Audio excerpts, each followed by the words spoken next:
In 2001, I joined the U.S. Air Force because I wanted to serve my country and my fellow man. 7 months after joining, I watched the events of 9/11 unfold. Less than 2 years later, I would find myself in the Middle East supporting the war on terrorism and Iraqi freedom. In 2004, I became a special agent with the Air Force Office of Special Investigations. Throughout my career in the military, I traveled extensively, interacting with law enforcement around the world in a variety of investigations and training missions. I've worked with special operations at the Joint Special Operations Command. I've lived and worked with federal investigators in Europe and across the U.S. I deployed to Africa. I've worked with national police and conducted force protection operations. During my time, I've investigated sexual assaults, drug traffickers, gang members, murderers, child molesters, spies, and terrorists. After 10 years of service, I left the military and joined the FBI. Since then, I've continued to serve and protect my community.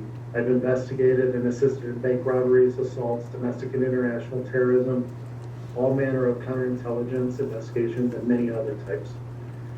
I've traveled the country for training and met and worked with many local, state, and federal law enforcement agents.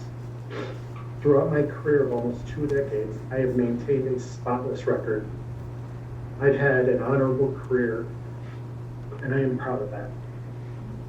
I cannot take back what happened that night, but I can find solace in knowing that I was not myself. My wife has forgiven me for what happened because she knows, in her words, that night was not you. I cannot recall any details of that night, but I do take responsibility. I didn't need the court or the prosecution to tell me to do that. I sought counseling on my own and have taken steps to heal my relationship with my wife and my family. As a result of this situation, I've lost the only career I've known. My retirement is gone. I've lost friends.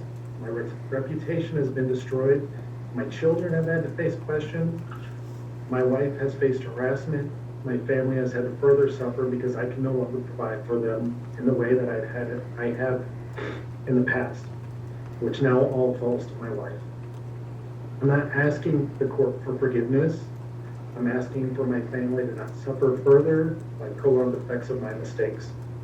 I will continue to try to serve my community and my family, so I'm asking you to please allow me to do that.